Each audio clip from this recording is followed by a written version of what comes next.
Let's all go to the lobby, lobby, lobby. Let's all go to the. Let's all go to the.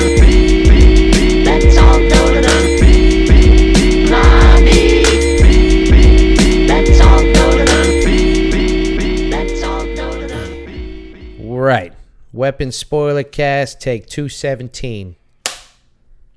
What is up, real boys and girls? This is the One Real In podcast, but not any ordinary One Real In podcast. This is the very beginning of this year's not so sober October. If you're not familiar, get familiar.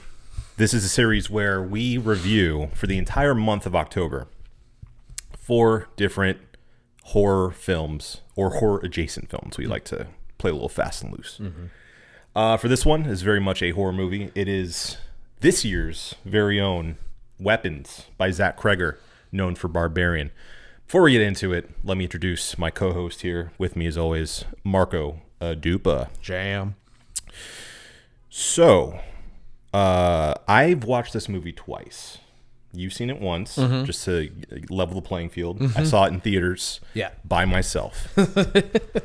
And it was... You know, as one does, as a psycho does. My girlfriend hates horror movies, so... Don't talk about me like that. What? And we haven't even started drinking yet. Meanwhile, we should introduce these high-ABV brewskis. That is the other little quirk of Not So Sober October. As I should have explained that, I guess. The other quirk, other than the horror movies, is the horrific things we do to our bodies. Yeah. A real horror show. We try to get exceedingly higher ABV beers. We try to stay away from the meads because that's technically cheating. Technically a honey wine. I don't respect it. We might as well just start drinking fucking liquor at that point. Sure. Or wine. Get into wine. Yeah. But the bare minimum is in the double digits. Yes. So we have to start at least 10%. Why don't you introduce the beer of the week for us, Marco? Well, unfortunately, Obi, we're not starting at 10. Damn. We're starting at 13. Oh! So this is the Lord. master blend. Oh, my Lord. In fact, it is... The label's kind of shining off, so you can't really see it, but you'll see it in the post. This is actually a vintage beer from 2019. Oh, nice. There you go. It's from Sixpoint. And if you couldn't tell already that it's a vintage beer, notice the Michelob Ultra Slim can that they used to do. Yeah. So, of legend. If nothing else, just know that that they don't do it like this. No. They don't do them like this no more. It's an Imperial Stout aged in bourbon barrels. Like I said, a whopping 13% ABV. So I'm not going to do the read. It is a long read. Yeah, it's a lot of read. I respect it. Yeah. But that's not what we're here for today. No. What we're here for today is for me to spend way too long on the synopsis of this movie. Which is why we're not going to do the cold read. Exactly. So while I read my beautiful pre-written script for this film, why don't you pour us these beers? Absolutely. Thank you so much. And if you're listening, find yourself a high ABV beer and pour yourself up right now as Obi goes through this. All right? Ready? Yes. Pour up. Go ahead. 17 of Maybrook's children go missing one night at 2:17 a.m., all from the same class taught by Justine, a young teacher, all except for one child, Alex Lilly. One of the missing kids' dads, Archer, has become obsessed with finding his kid while dropping the rest of his responsibilities. The same can be said for Justine, who is a bit of an alkie, and obsessed with Alex, who is the only kid who stayed. She also has a rendezvous with an old flame who is a cop after her car is vandalized by, who we find out, was Archer. This cop, Paul, has a run-in with a crackhead. Crackhead, whose head he cracks. Nice. After getting stuck with a needle in his pocket. The crackhead, James, is desperate for money and breaks into Alex's house, in which he discovers his zombie-like parents and the missing kids in a catatonic state in the basement. He goes to the police station to report this, but is instead chased by Paul, who's pissed off after his life is in shambles after falling off the wagon and cheating on his wife with Justine. James leads Paul to Alex's house, is there all night, and eventually is dragged into that house by James, or by James is dragged into the house by Paul, who is in a zombie-like rage. Meanwhile, the school's principal, Marcus, has a meeting with Alex's aunt, Gladys, who says his parents are sick after Justine reports their disheveled home. Gladys is later revealed, which is later revealed to be a witch who has enchanted Alex's parents, stealing their life force and eventually the life force of the children, who she's hiding in the basement. Archer and Justine team up after Gladys comes to Marcus's home and enchants him into savagely beating his partner to death, then chase after Justine. Archer and Justine are lured into Alex's home by a mind-controlled Paul, who then attacks them along with mind-controlled James. They fight back while Alex gives Gladys a taste of her own medicine, using her enchantment stick against her and turning the kids against her as well. The children chase her and eventually rip her to pieces, and the spell is broken, though Justine was forced to kill Paul. Alex's parents are never the same, but some of the kids are able to start talking again. The end. What a happy ending. Yes. There you go. That was only like 3 minutes. Thank you. Nice. It was hard. I left a lot out. A lot of details missing. And that's what we'll go through. You know? You know what you should do? Yeah. Put more on your plate. Okay. On this. Sure. If there, you write a synopsis as good as that one. Yeah. And then whatever details you want, like have that, like the stuff that you had to take out. Make sure that those are points that we hit on. Yes. Right? Yes.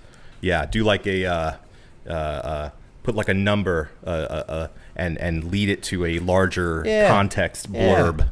Yeah. Okay. Yeah. I could do that. Yeah. I could do that. But yeah, in a nutshell, that is Zach Cregger's Weapons of 2025. 2025.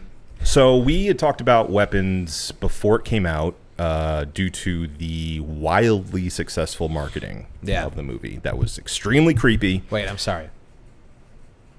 Let's... Oh. Yes. My then we can get into it. throat was getting a little dry there. Right, Thank you for reminding me. There you go. Cheers. Wow. Oh. Yep. Tastes like it smells. Oh, yeah. Oh, yeah. It's a little chalky milky. Yeah, it's not a milk stout. Okay, thank God. I got worried. Because they would have to say it's just an Imperial stout. If you're a cop, you have to say. You have to tell us. No, there's no milk in this. It's just an Imperial stout. Okay. In bourbon barrels. All right. I'm trusting you, Sixpoint from 2019. Right. Bathroom's right there. I'll be fine. But yes, as I was saying, we were, I would speak for both of us in saying we were both highly anticipating this movie before it came out due to the viral nature of the marketing. And it was kind of marketed along the lines of Longlegs, but that also had me a bit on edge because the way Longlegs was marketed was so good it kind of overshadowed the movie itself. As much as I enjoyed the movie, it caused a backlash amongst a lot of people who were going into it expecting one thing and it getting kind of subverted by the end of the movie. We won't spoil that movie during this spoiler cast, but we will certainly and already have, if you haven't realized, spoiled Weapons. Yeah, and we also did Longlegs last year. So we did, yeah. So if you want to go back, if you want our thoughts on that, check that out. Yeah. But I, for one, was a little on edge based on how good the marketing was for this and how much I was anticipating the next project from Zach Cregger. Yeah. Because I really loved Barbarian. And I mean, to put it shortly, for me, I love this movie. I thought it was fantastic. Yeah. How about you? Same. Loved it. It is funny that you bring up the advertising in comparison to Longlegs because I do have that. I have some notes. Okay. Not a lot of notes. Wow. But I do have some. And one of them is being the fact that like the trailer.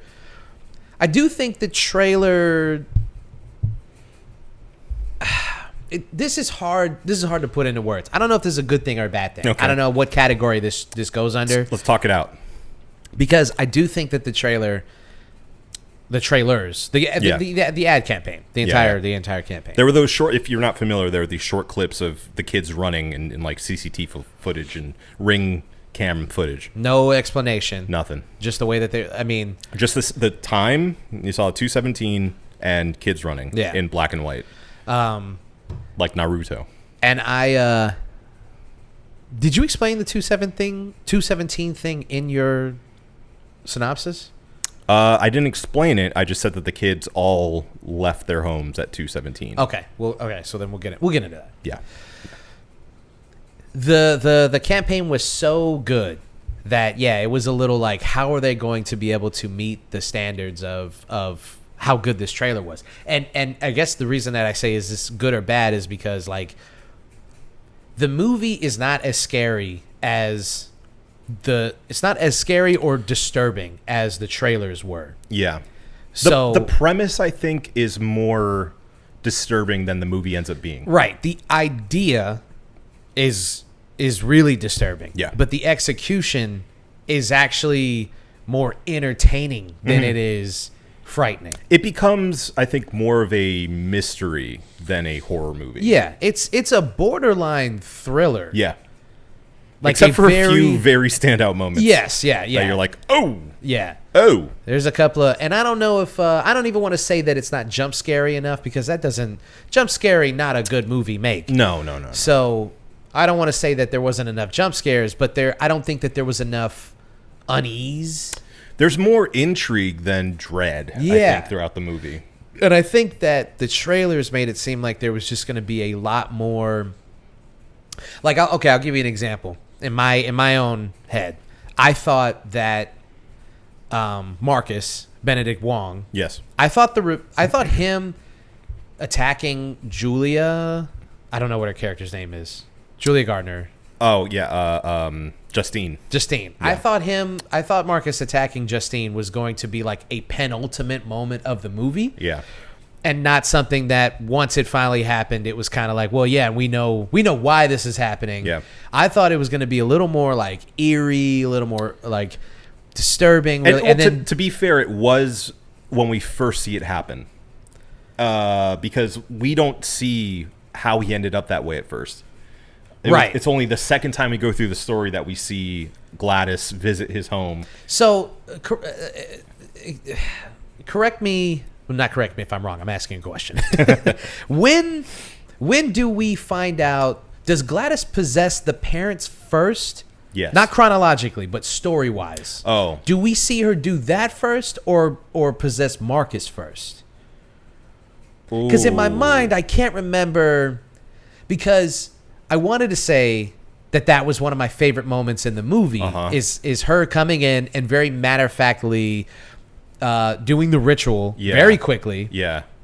And then he just goes fucking insane. Yeah. Murders his own partner. Yep. Then takes off after. And then he runs for miles. Like he's killing himself by running. His eyes don't blink. Yeah. So his face gets all fucked up. Yep. His eyes are like bulging out of his face. Like it's such a good moment in the movie. Yeah. It's so fucking weird and scary and messed up. Yeah. But I'm trying to remember if that's the first time we see it, because I want to say it is, because I think the very last thing we see is from Alex's perspective. So at the very last section we get, other than the conclusion, right, is all Alex and the backstory of him meeting his aunt for the first time. Yeah. Yeah. So I think it's all a mystery, and then we finally see, like, obviously we know Gladys is behind something because she keeps popping up randomly. Yeah. And very distinctive, look. So I, even in my first watch, I was like, okay, she's the arbiter of this entire thing somehow. Yeah. And I got to be honest, not to toot my own horn, but as soon as they had witch on Justine's car, I'm like, it's a witch story. Yeah. This is about a witch possessing people. Yeah. And I called it. Called it. Yeah. So yeah, I think it took me a minute. I'm not gonna front. It took me a second to finally put it together. Yeah.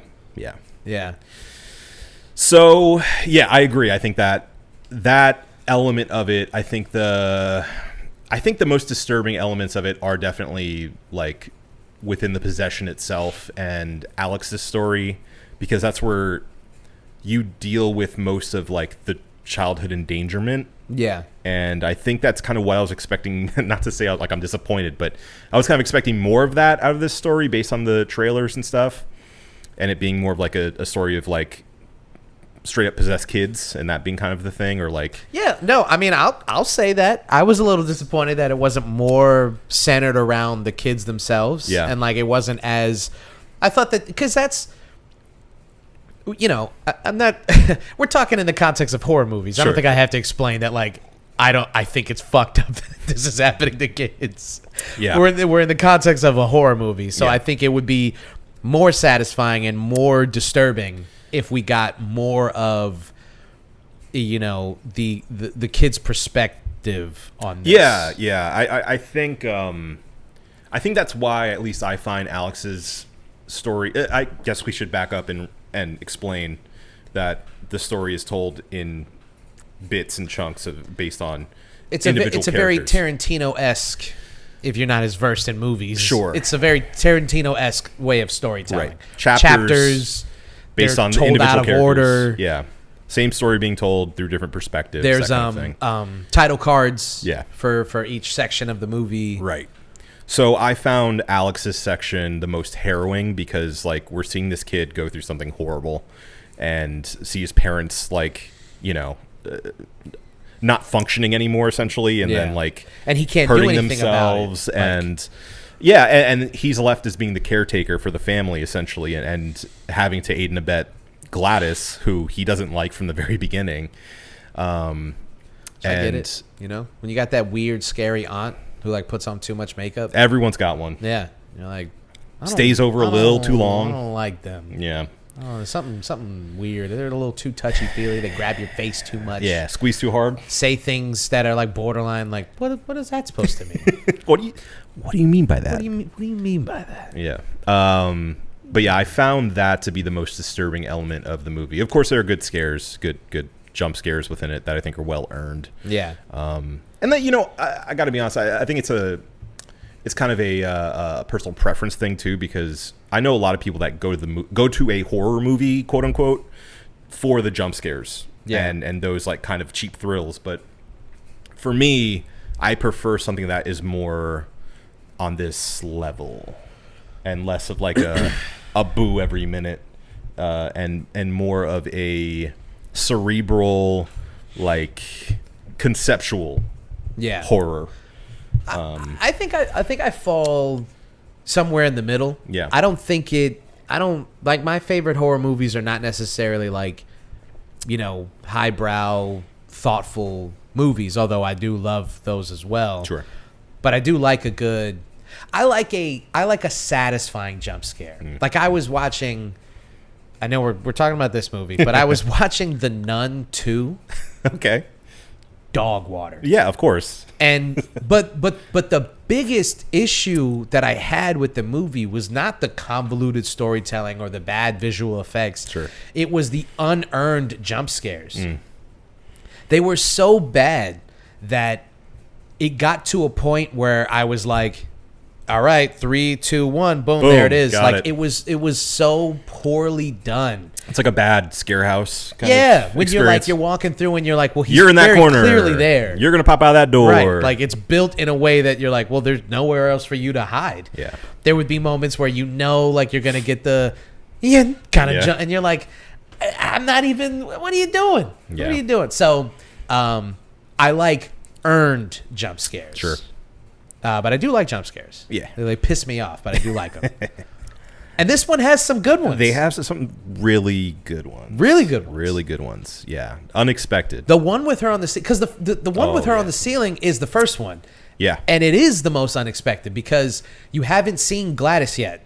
You don't have any context for this woman, why she's there. You have no idea what the threat is. Like, Right. It's just these there is kids no disappeared. information yet. Yeah. Which I will say, like the first 20 to 30 minutes of it is just like masterful. Oh, yeah. Storytelling. Fantastic. You're like, you don't know what's going on. Yeah. You got questions. You're like the parents. You're like, what happened? and Yeah. why? And you just Did left Justine with this, do it? Yeah, because you're like, I mean, it's pretty plausible that it was Yeah. her fucking fault. Like Sure. she did something. Maybe she's the witch. Yeah, yeah. You don't have any information yet. So then Gladys pops up in I think it was either Justine's dream or it was Justine's dream. She has a nightmare where she's going to school, and Alex is the only one in the class, and he wakes up with Justine's makeup on. Yeah. And then when she sees, I guess it's Archer's dream, where she's on the ceiling. No, it's not. No, it's what is he? It's Justine's. Archer, and I want to talk about this too. He follows his son from his house back into his own house. Yeah. And he sees the giant gun above his house, which people have made a lot to do of. Yeah. And he goes into his room. Giant weapon at 217. He goes up to his room and he's sleeping, looking away from him. And then he starts talking to him. He turns him over and it's him. And you're like, you get that. Whew, it's not scary. Okay, cool. And he's confessing that he wished he said, "I love you" to him. And he never did because, he's too manly of a man. Yada, yada, yada. Tough dad. And then suddenly, whoosh, and it's Gladys going, like, ah! He wakes up and goes, "What the fuck?" Dude, that was the best. It's such a real reaction to having a dream like that. Yeah. What the fuck? I like that he takes a second. He's like, "What the fuck?" So good. So good. One of my favorite moments of the entire movie. Should I wait when I have a question about Gladys appearing in their dreams? So I've been rethinking this whole one reel in thing, okay? Okay. I think bottling it up. Structure is about to change right here on this? Yes, right now. Right here. Right now. I think the entire idea of siloing off the good and the bad just doesn't work. Okay. Let's have a conversation about it. Okay.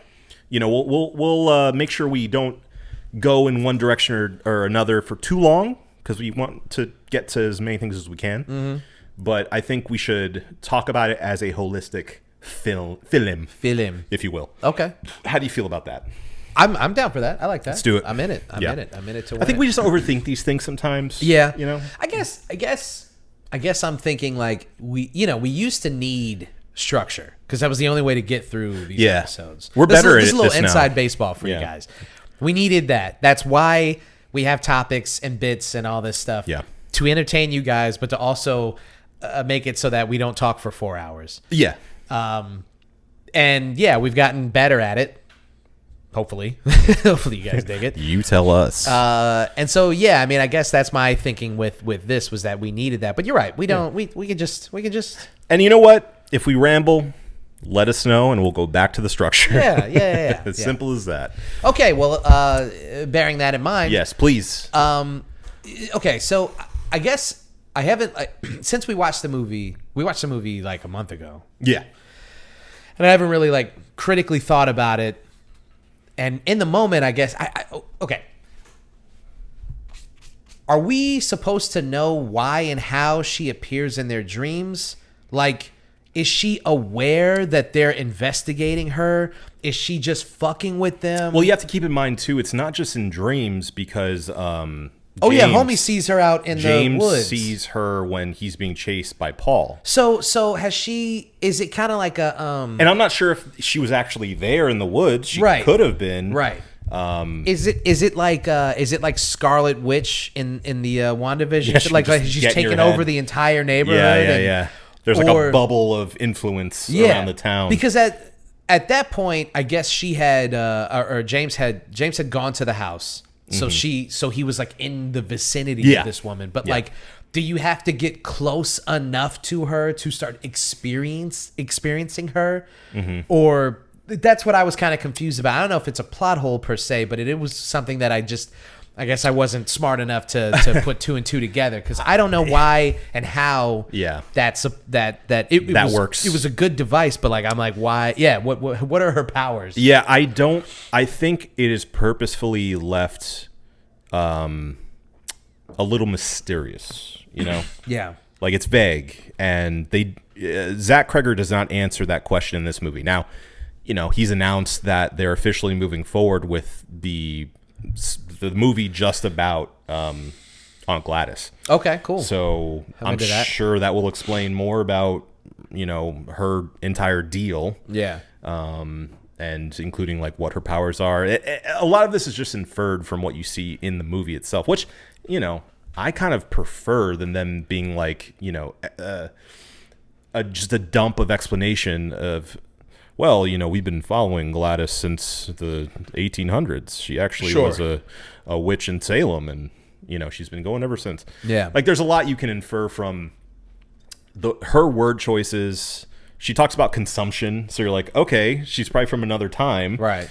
She obviously looks very old in the movie and is like kind of wilting away at this point. So she's been doing this for a long time. Yeah. Yeah, and then I guess, okay, is she really sisters with Alex's mom? Because Alex says that they are actually sisters, but has there already been a possession of some kind that leads her to say that? Because there's like a whole thing where like he's like, you know, she wasn't even around, and this, that, and she the wasn't other, even right? at her wedding. Yeah, I mean, we haven't seen her in years.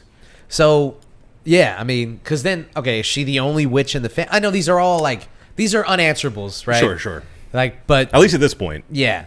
But like, is she the only witch in the family? So I like this theory that I've seen online. I kind of jive with this more than I do any others. The fact that we are seeing so much about the what's it called, the fungus, the cordyceps fungus, yeah, and things like that, makes me think it's obviously an allusion to mind control, but I also think it's something that shows or kind of tips the hat towards the idea that she is more of this like predatory creature, and it isn't just a, you know, a typical witch that goes around causing havoc. Like, I think of her as more of this like a parasitic being that exists for eons and just has to hop from host to host to host, and obviously has these mind control powers and is able to infiltrate people's minds. So why couldn't she infiltrate a family's and you know, implant false memories into saying like, yeah, you know, Aunt Gladys, of course it's Aunt Gladys, like, we need to take her in, and of course, you know, she was around the entire time, and hence why, you know, the father, Alex's dad, doesn't remember her like being at the, you know, the wedding, for instance, because that's a more like physical, real thing, but she wasn't there physically. She was just implanted in their minds the entire time. I like that.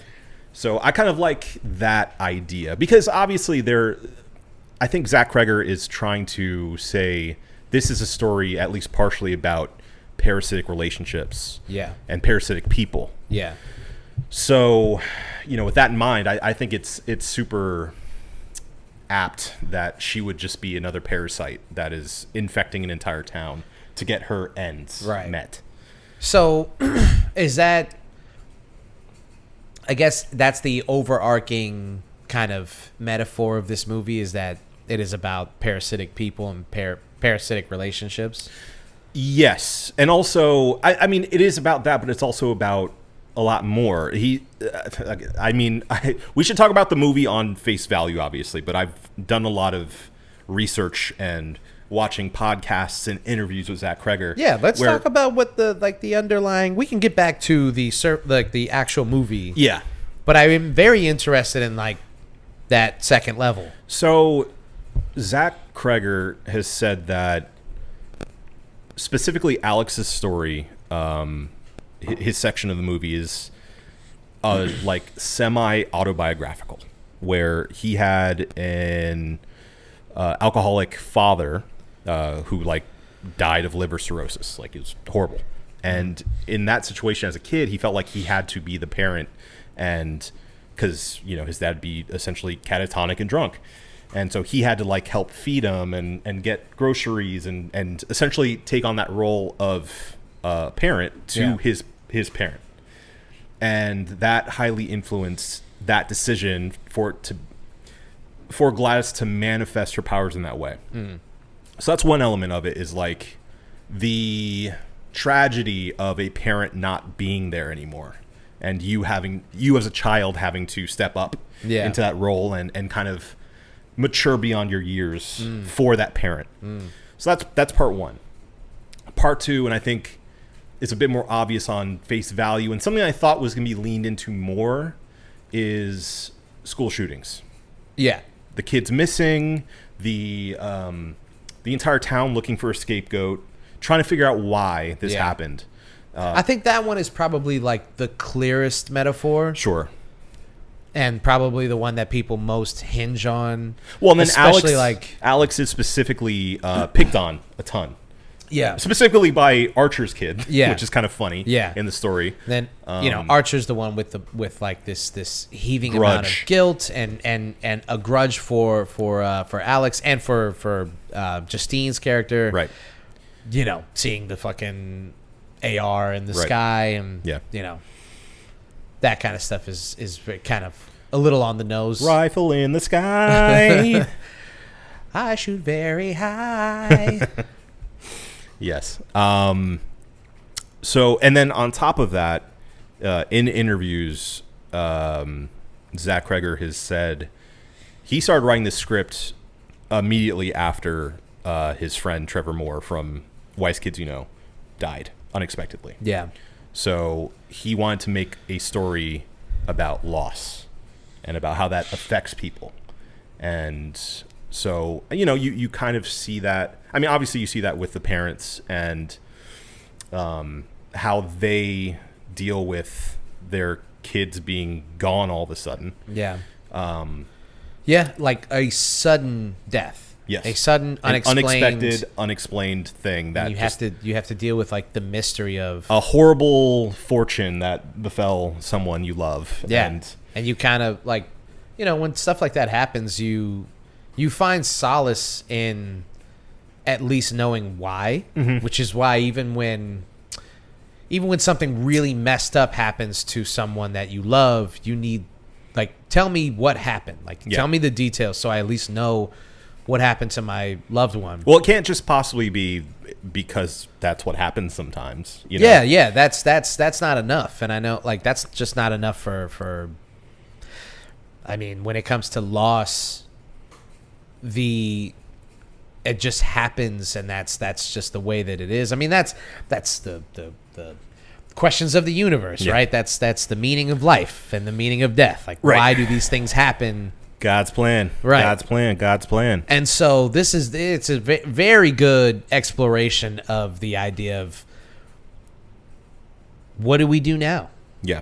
And some of them have, learned how to grieve. Some of the parents in the movie have learned how to grieve. They've started moving on with their lives. And some of them don't. And Archer's character, or Josh Brolin's character Archer, is a really good example of like what happens when you can't just accept what happened and you need an explanation, and it destroys your life around you.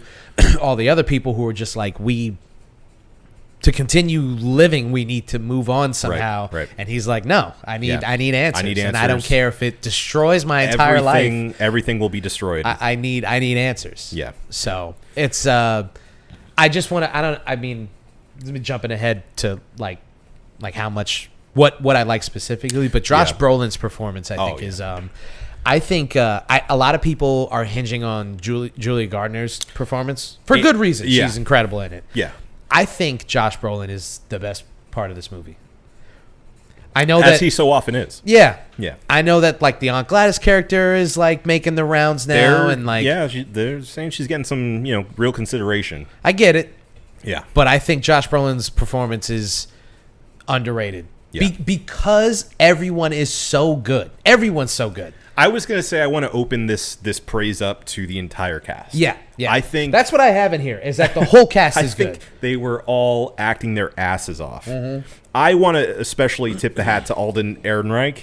I think he was so good as Paul. Fantastic. Yeah. So good at such a complex character. Yeah. That at one turn you're kind of on his side and like hoping that he's going to do the right thing, and then the other side you're like, this guy sucks. Yeah, yeah. It's horrible. How good he played both sides of that coin. You want to like him, though. He's very sympathetic in the beginning. Yes. And then when you get his full backstory, you're like, this guy's a fucking sleaze. He Yes. sucks. Yeah. But he played both sides so well. Good. So I good. feel like I got played. I was know. like, I was falling in love with this guy. I think And then that's the magic of that role is that like he definitely like he gives you both sides. Yeah. And it's great. I think they're all fantastic. Benedict Wong as always is obviously so good. So he's good. so good, dude. He's Eternally likable. yeah. You know, like yeah. And when like his fate befalls him, you're like, no. well, especially because like him and his I'm assuming husband are just so likable. Yeah. And you'd want them to not invite Gladys in. Yeah, you're like, please. You know what's going to happen to him. Partly because of the trailers. You know what's going to happen to him. Yeah, you're just kind of waiting for that to happen the entire time. Yeah. And then it was brutal when it actually happened, man. I was like, fuck, this sucks. This is crazy. Just like beats him to death, and then just takes off. Yeah. See ya. Yeah. And the confusion and horror of that moment is like one of the high points of this movie. Yeah. Also, I mean, I know we're just going through the entire cast list right now. Let's just go through it. But Austin Abrams as James. Yeah. Yeah, he's incredible. And Yeah. I am so excited after watching this movie and hearing that he's going to be the lead for the Resident Evil movie. Yeah. I'm just like 100% sold. Yeah, I think he's gonna do really well. He's so good. Such a breath of fresh air in the movie that you kind of need when it gets too dark. Yeah. I think he's part of the reason why it stays above a certain like frequency that keeps it from being a movie you never want to watch again. Yeah. You know? Yeah, that's a good point. Yeah. He kind of provides a levity that stops this from being like too brutal. And tragic. Yeah. Although he meets a pretty tragic sure. But I mean, That's the the whole other thing of Archer just like doing, body slams to him for 5 minutes is great. Yeah, it's awesome. It's awesome. Yeah. Yeah, that's one of the big things about this movie is that like, even though there is a satisfying kind of ending, it's not really sad. It's like it's like bittersweet. Yeah, because you're like, okay, she got hers, and that's always good. Yeah, but our heroes survive, and one of them does.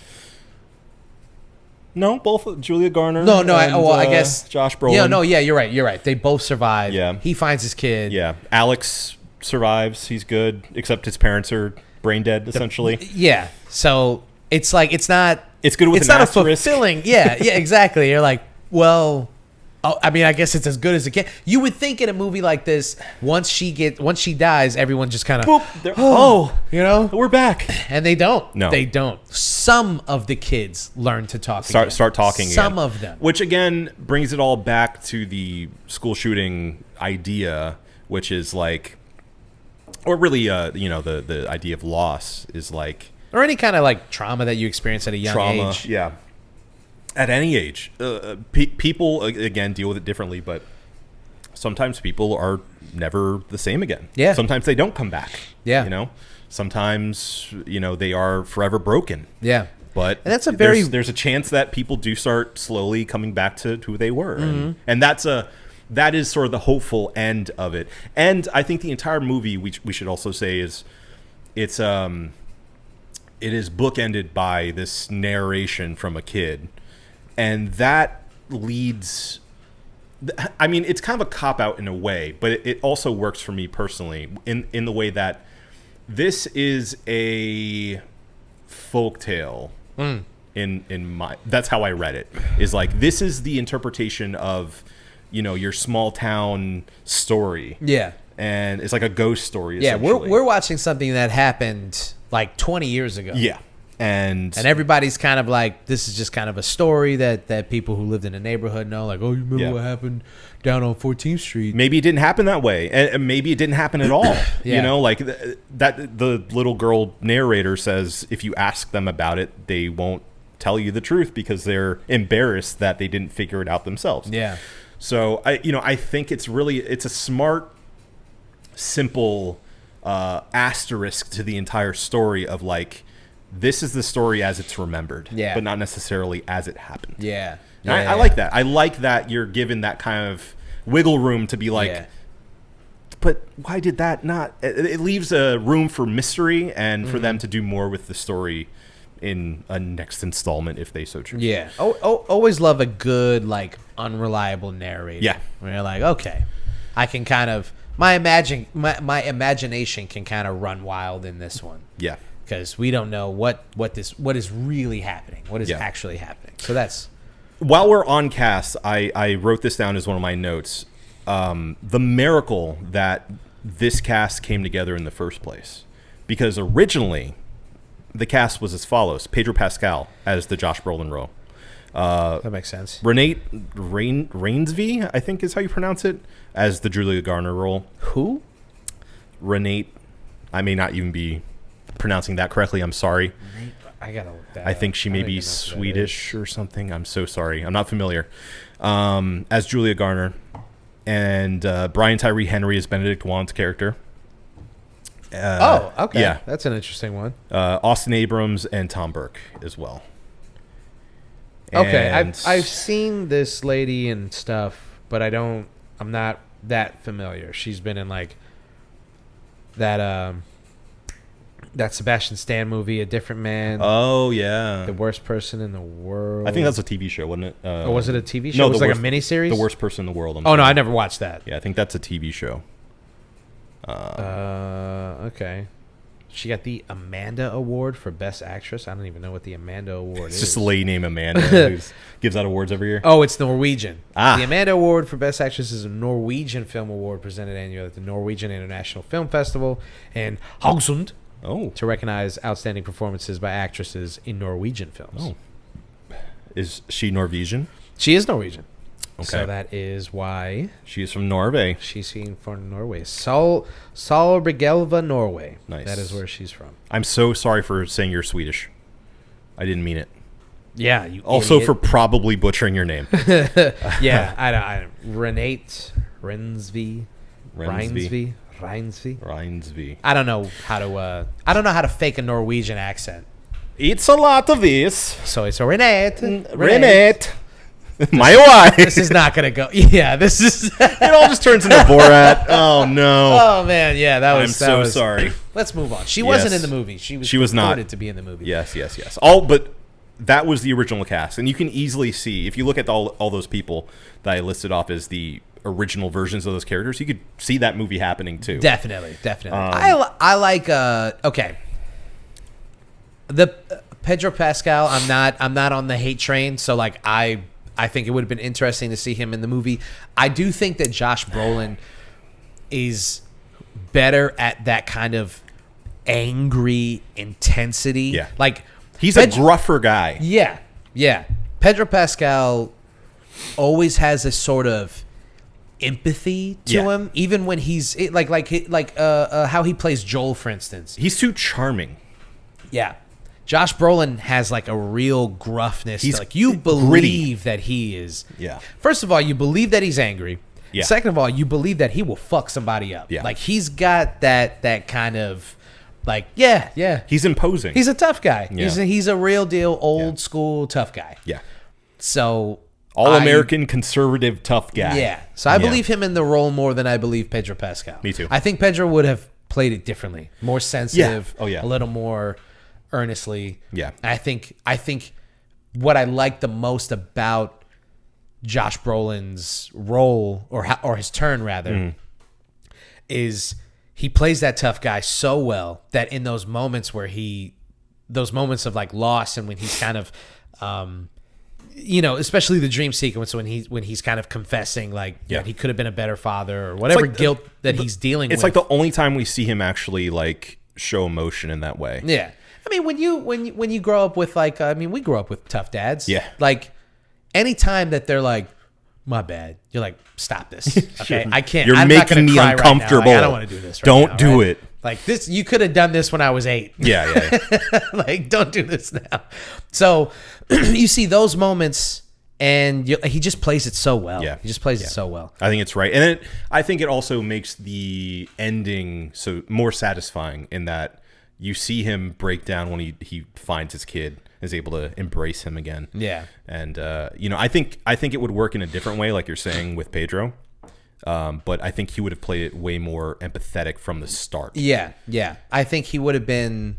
I don't know. I don't think he's played a role yet where you believe that he's this like a guy with anger problems. Not just an angry man, but a dude where you're like, all right, man, like he's going to fly off the hinge. Yeah. Like Josh Brolin can play a guy that's like scary angry. I was going to say, I don't think I've ever seen a role in which I find Pedro Pascal scary.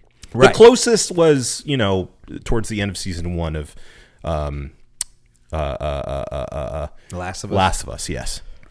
I think that's probably the closest. Yeah. And I mean, and even in that, like he was calm. He's supposed to, especially like Joel in the game, is a raging piece of shit.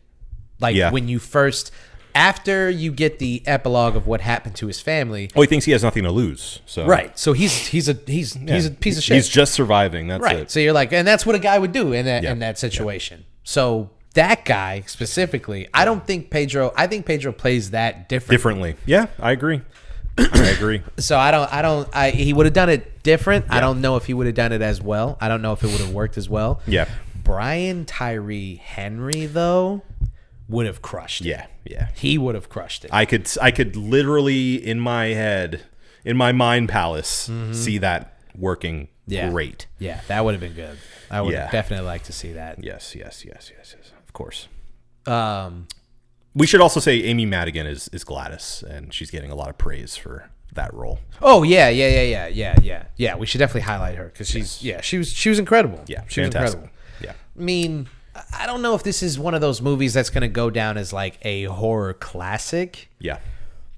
I will say, and I'm posing this question to you and to the audience, do you think that The Run will go down as a iconic moment in a movie? Like, are we talking like 20 years from now? The chase? Yeah. The chase of Gladys and the kids? Are we seeing like the kids running with the the chase scene is incredible. Yeah. Oh, so good. It's so good. It's so satisfying because you're rooting for those kids. It's cathartic. Yeah. It is cathartic after everything that we've been through. And when they finally catch up with her and rip her apart, it's fucked up, but it's like, yeah. So that's great. But the run itself, from the ad campaign, the kid run, the Naruto run, from the campaign all the way up to the release of the movie, it just feels like it was such an important part of like what made this movie so disturbing. Is like, why are they running like that? And you don't get an answer. And I mean, to speak to your question, I think it's instantly iconic. Yeah, I think it's something that if there was a scary movie out this year, they would be doing that. In the scary movie. You mean like a Wayans Brothers scary movie, right, yes. Right. A scary movie parody film, if I can get more specific. But I mean, there's one apparently in the works, so if it's back in the hands of the Wayans Brothers, it is. Then I will go see it. It is. So yeah.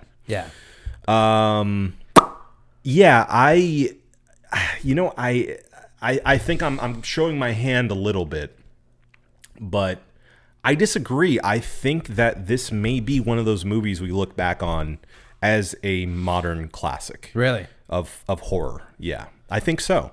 I think so because we looked back at Longlegs and said that has staying power as well, just based on its imagery, how inventively freaky it is, and like out of nowhere kind of the twist happens, and that turned a lot of people off, but I know we enjoyed it. But you know what though, like we did enjoy it, but a lot of people didn't. I know. I didn't realize how many people... it was extremely divisive. I had no idea. Yeah, a lot of people hate it because of where that movie went, and I mean, I disagree wholeheartedly, but at the same time I do understand, because again, marketing has a lot to do with your expectations and how a movie hits you. Yeah. So I get it, but I think this movie not only did the movie itself live up to the marketing, but I think there are so many things within it that have already caught on to being iconic within the horror sphere. So the run, the Gladys chase, the end, the what the fuck line. I've seen people talking about that too. The mystery and kind of, as much as people make fun of it or put down the movie because of it, but the mystery of the giant floating gun, like those sort of choices that get people to feel something, I think lead to a movie that is remembered more often than not. Yeah. And I really do think this is going to be one of those that, as far as like modern horror goes, will go down as one of those that people, 10, 20, 30 years from now go back and go, Weapons is awesome. Yeah. Especially if like the Aunt Glass movie comes out and it's great.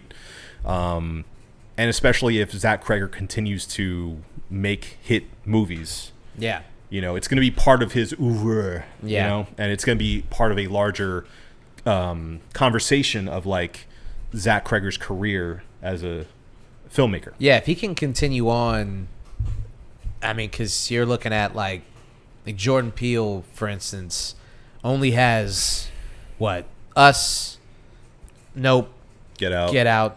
That's it right now. As far as movies, he's... And another coming out at some point. They got pushed back, apparently.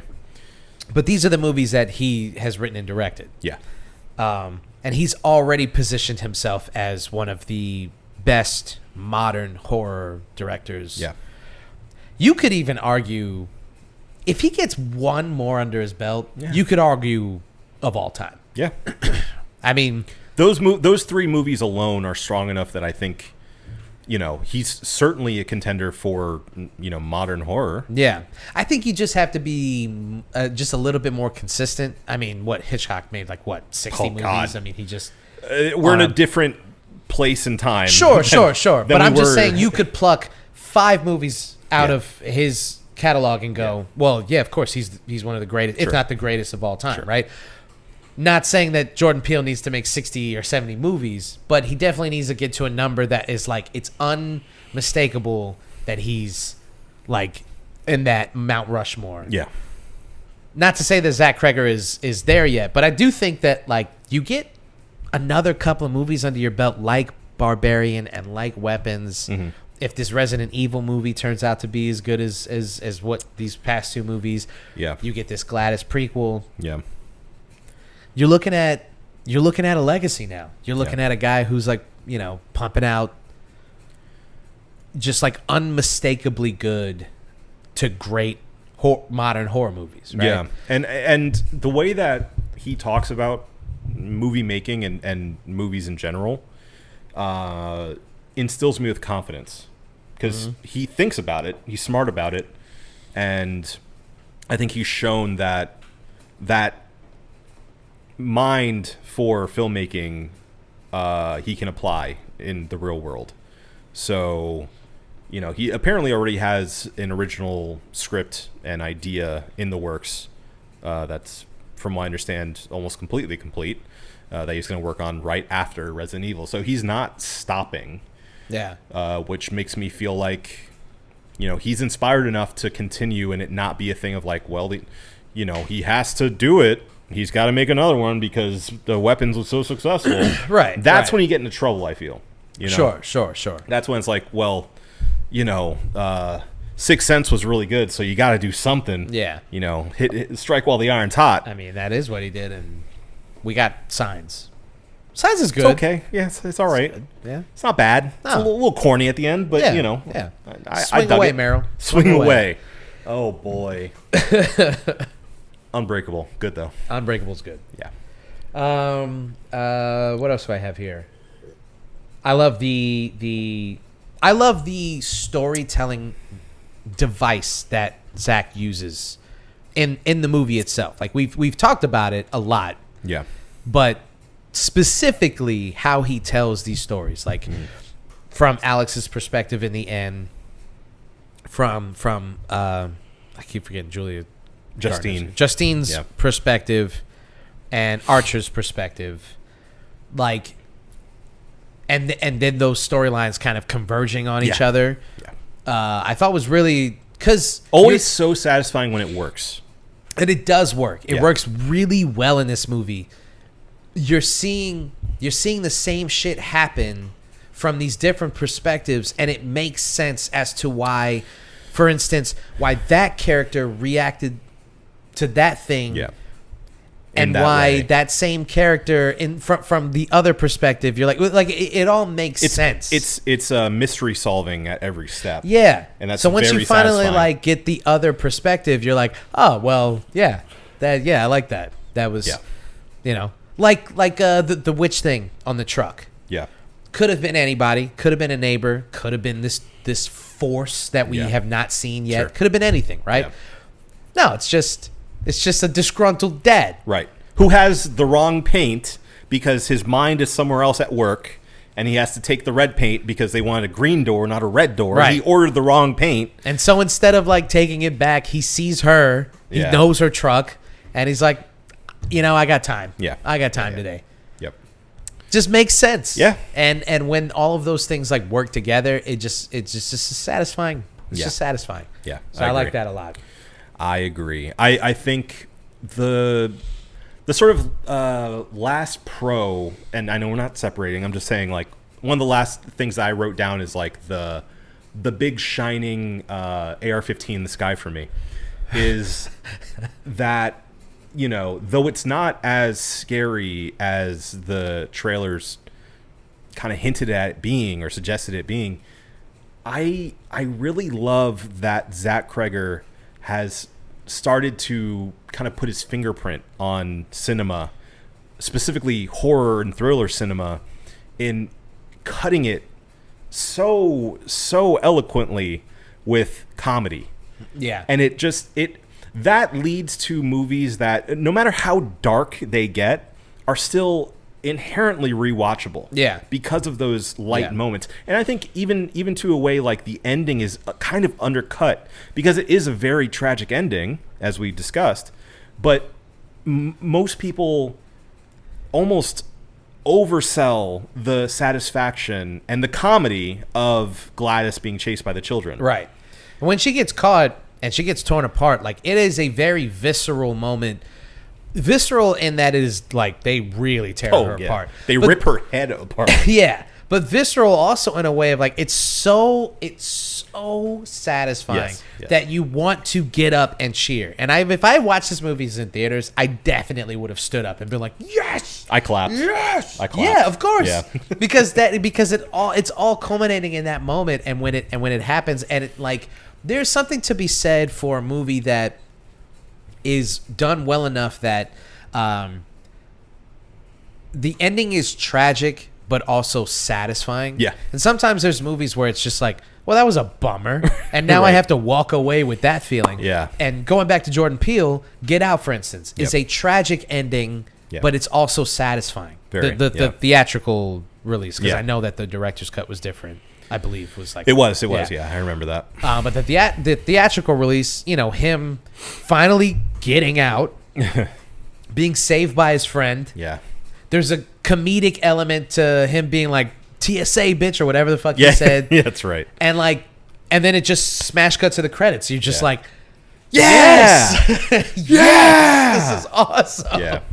And whenever you can pull that off, and still walk away from them, because especially nowadays with modern horror movies, I don't know, maybe, and this is weird, but I think maybe like the expectation is that they are like sad, disturbing endings because we've gone so long with movies being very cut and dry, formulaic endings where like most of the Blumhouse stuff, it always ends with all the the main character either like thinks they get away but they really don't, or they actually just get away, or they get away but like the threat is still out there, and it's like okay, we've been doing that since what, the 80s, right you always get the hand coming out of the thing and all that stuff. So when when the subversion of your expectations is that it's going to be a satisfying ending, Yeah. that's when it kind of, I don't know, I guess comes all the way back around where you're like, oh, I'm satisfied by the fact that like everything kind of worked out. Not all the way, but kind of worked out. Yeah. That was enough for me. This was fun. I had a good time watching this. I feel like Weapons is a mix of the both of those, because I remember in the theater, the theater experience was everyone like you feeling the energy of everyone wanting to stand up and cheer after Gladys is dismembered. Yeah. And then the voiceover comes back and reminds you that this isn't a happy ending. Right. These children went through something horrific. This entire town went through something horrific that they're still not really coming to terms with. They're still hiding it. Yeah. And then I remember, like, for a moment, the vibe just shifted in the crowd, and like it felt like the balloon was popped. Yeah. And everyone's kind of like, yeah. and it cuts to credits. You mentioned it yourself. You're like, that was kind of abrupt. And it like right afterwards, it just cuts to credits after the voiceover's done. When I think the last line is something to the effect of like, some of the kids start talking again. Yeah. And then bam, credits. We're done. We're done with this. And I remember people like, oh, yeah, okay. It hits you. You're like, fuck. So you get that, but then I think you also are left with the more powerful feeling that just happened of satisfaction. So I think it's one that kind of gives everyone a little something. I think that's why it was successful at the box office. Yeah. You know? And successful it was. We haven't actually talked about the numbers, but I do have a screenshot of them. Okay. I just wanted to point out to people that, like, when you make a... Oh, wait, I left it. Where did I leave it?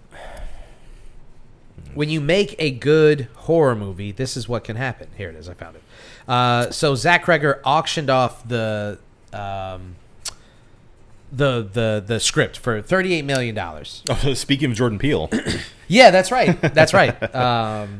And we talked about that, actually. Yeah. Jordan losing the bidding war and firing his representation because they lost. And dude, honestly, I get it. I would have done the same thing. I get it. Because this was a massive loss. How do you pass on Weapons? Well, not only are we talking about what could potentially be a modern horror classic, Yeah. but on a $38 million budget, it made $265 million at the global box office. So that is a massive success for a horror movie. So I would, if I was 94% Rotten Tomatoes. critically acclaimed. Yeah. Can you imagine if at the beginning of this movie it said Monkey Paw Productions? Like, they probably would have pushed it past 300 million. Yeah. Honestly, dude. Honestly, Yeah. I think that would have been enough. I think enough people would have been Produced by Jordan Peele. I think that would have been enough. Yeah. And that would have pushed it past. I mean, not to take anything away from Marlon Wayans, because I do like him as a person, as a comedian, as an actor, but Sure. like his movie Him got ravaged by the critics. It's at like a 25% or something. But it's produced by Jordan Peele. Yeah. And Jordan Peele's kind of stamp of approval on a movie like that, where like didn't do well at critically, was still enough for people to be like, well, I'm gonna check it out. Fucking, it's Marlon Wayans, and it's like Jordan Peele produced it. And Jordan's been talking it up as much as he can. Well, and not to mention there's a contingent of people who still don't understand what produced by means. Yeah, true. And so they're like, oh, why didn't Jordan Peele's movie do so good this time? Right. Yeah, there's a lot of people like, that's so dumb. Yeah. See, I've seen that comment a lot, and I've wanted to respond, but then I realize I don't need my blood pressure to get high. Yeah, it's not worth it. Believe me. Take it from somebody who does respond. Yeah, no. It's never worth it. It's never worth it. It's never worth it. No.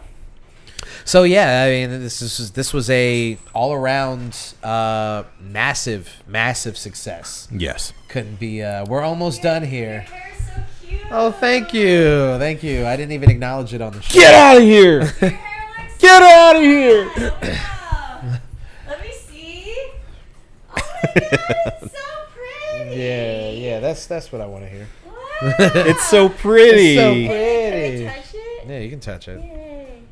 Wow. You see how she asked first? Yeah. You see that? That's called respect. Yeah, I would never just. Woke. No, it's See how she didn't just grab my I hair? was about to, then I was like, wait. Your hair is so urban. Let me go. No, it looks cool. Yes.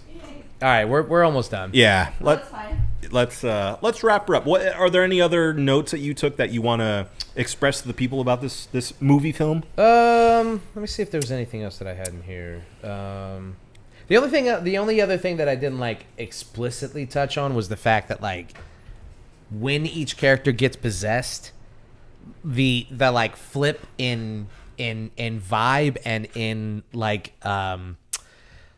everyone does so. The movie is at its most disturbing when whatever happens to them, because we don't know yet. Sure. They go into the house and it happens. They come out and like we don't know. Oh. And the mystery of not knowing. The mom coming out. Oh, the mom coming out. I still get the hair on the back of my neck still stands up. Okay, that I take it back. That was the scariest part of the entire movie for me. The first time the mom comes, when she comes out and you hear the door open, but you don't see it. She walks up to the driver's side door, the window, and you're expecting her like to do the smash into the window or something. Right. She doesn't. She just keeps walking, and the camera stays locked on Julia Garner, and you just hear the. You're like, oh my God, what is she about to do to her? Oh my God. Yeah, actually, I agree. That is the most intense, horrifying, scary, fucking horrifying. Yeah, that moment in the movie is I just like, got chills. What is she about to do? Yeah. And then the fact that all she does is take a locket of her hair is actually more fucked up and more disturbing than if she had, like, I don't know, grabbed her or killed her or whatever. Well, it adds to the mystery, and you're like, what the fuck? Eventually, you find out why, and it's satisfying. Yeah. Yes. So yeah, that moment. Man, wow. And yeah, and that is, and that's what I'm saying. Like anytime, like when Paul Alden Emmerich? Alden Emmerich. When Han Solo gets possessed. Yes. Because you again still don't know why it's happening. Aaron Ehrenreich. Aaron Aldenreich. Alden Ehrenreich. Alden Aldenreich. Yes. When Han Solo goes into the house, and again, you still don't know what's happening when they go into. They just go into the dark doorway. Yeah. You don't see them for a while. They come back out, and they're possessed for whatever reason. Yeah. They're angry they're on a murderous. Yeah. You know, it's like a heat-seeking missile. Yeah. As Josh Brolin says. Yeah. And yeah, it's really because like what's really disturbing is when you see people in a movie doing things that aren't people like. Yeah. That's always going to work. It's a little off. Yeah. They all walk kind of weird. When they have a very distinct. They're on a mission, and you find out why later. Yeah. She possesses them and then tells them what to do. Well, and they will kill themselves to do said thing. The symbology too of the triangle that you see consistently, which is apparently a witchcraft thing. I don't know. Yeah. But I mean, okay. So some of the interviews have said that. The idea behind the arm-shaped kind of run thing is actually inspired by that infamous photo from the Vietnam War of the girl that was burned by napalm. Oh. And she was like, out like that. Yeah. And that was part of it. Like the thinking behind why the kids run that way. Yeah. It's because, she was probably running that way when she was... Yeah, running away from the terror and explosions and violence. Jesus Christ, man. I though, the way that I interpreted the run was through the symbology of the triangle as well. Right. And the idea of the triangle being a thing of like, like a pyramid scheme kind of idea. Where like there's somebody on top that is essentially sucking your blood. Your blood of all the people underneath. Yeah. So that's the way I interpreted it, and why it's continued to, that symbology is throughout the movie. Yeah. Just an idea. All right. Put that in your pocket. Yeah. Yep. I think that is all I got, though. Okay. Yeah. Cool. Well, if that's all you got, and that's all I got, we got to review this movie. Mm-hmm. Absolutely. So, what out of 6 bottle caps, what would you give Zach Cregger's 2025 film Weapons? I'm gonna give this a tentative 5.5. Okay. I want to leave room for. I might come back and give this a 6. Okay. I'm gonna just leave a little bit of dancing room. Sure. Just little room for Jesus here. Yeah. But I mean, you can call this a 5.75, honestly. Okay. Because that's where I'm at in my head. Split the hairs. Yeah. Why not? But we're gonna call it 5.5. Split the hair, wrap it around a twig. Right. Break the twig. Break the twig. Yeah. Yeah, I'm gonna go 5.5. Okay. That's You're a coward. It's a 6 out of 6 bottle caps. Weapons I mean, is if a you 6 couldn't out of 6. tell 30 minutes into this podcast that it was gonna be a 6 for him, I don't. You maybe you. Don't I know, love it. You don't know anything. I love it. It somehow grew on me more. I actually walked out of the movie theater thinking that Barbarian was better. But over time, I've just been like, no, I've been thinking about it ever since I saw it the first time. Did we do Barbarian? I thought we did. Pretty sure we did. We can go back and see if we did. But I'm pretty sure we did. As well. But that being said, over time, I think this movie's only continued to grow on me. And I think it's one of the best movies this year. And I think it's one of the best horror adjacent mystery thriller movies in a few years. So yeah, I think it's great. I think it is time will tell, but I think it has the makings to be a modern masterpiece. I listen. I'm with you. I'm not against what you're saying. Okay. I'm definitely with you. Yeah, you're just weak. It's fine. I understand. No, I don't think we did. Maybe we just talked about it. I think we talked about it a lot, but I don't think we actually did it because the past 2 years, no. If we did, you have to put up a image of the art so people can click on it and watch it right now. No, I think we just talked about it a lot. Okay. Because unless we didn't put it in this the One Reel In playlist, which by the way, you should go check out. There is an entire One Reel In playlist for your we've done some really viewing fun stuff. pleasure. I'll just tell you, last year we did Oddity, Long Legs, Alien Romulus. Oh yeah. And then we talked about the Variety's 100 best horror movies. Oh yeah, that was a good one. Yeah. So that was fun. Okay. Oh, and we did Nightmare on Elm Street, classic. Yeah, of course. You know, we like to throw in at least one classic. yeah, we got to do at least one classic. Yeah. Yeah, Okay. so we did some fun stuff. And we will continue to do fun stuff. That's right. Don't step on my lines. Well, you got anything else to say about weapons? I think I said everything that I will ever say about this movie ever. Oh. Okay. That's definitive. Well, if you ain't got anything else to say, I don't got anything else to say. This has been the One Reel In podcast, and that's a wrap. That's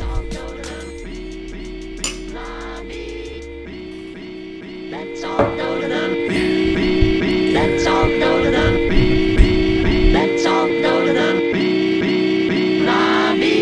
to get ourselves a treat.